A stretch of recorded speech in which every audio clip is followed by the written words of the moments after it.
Comme je vous le disais, pour terminer ce cours sur la démarque connue et inconnue, on va parler de la prévention de la démarque inconnue.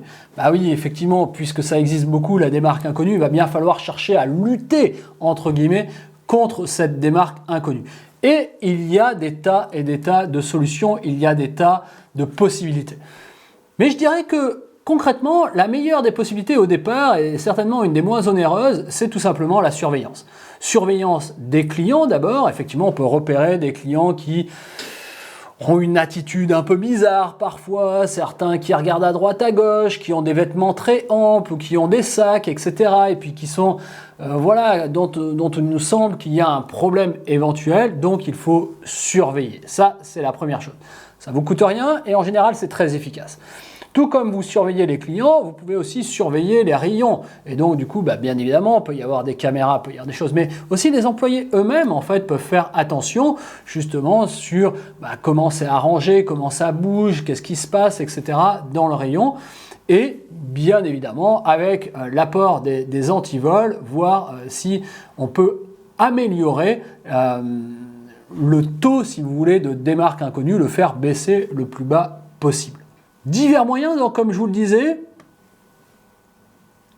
un de ceux qui existent et auxquels on ne pense pas forcément, c'est notamment l'agencement du point de vente.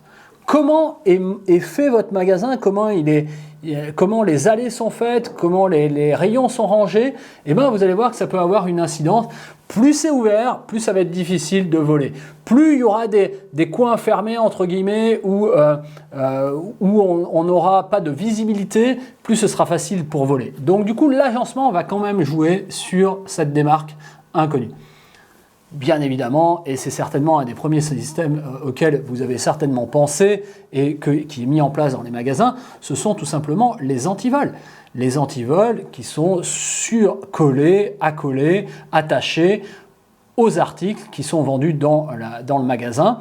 Et donc les antivols sont effectivement très présents. Mais il n'y a pas que les antivols, il y a aussi la vidéosurveillance. De plus en plus, il y a des caméras.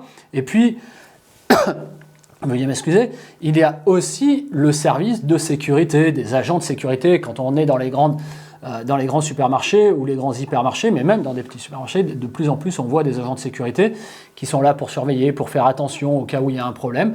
Et donc, effectivement, les agents de sécurité font partie intégrante du système de prévention de la démarque inconnue.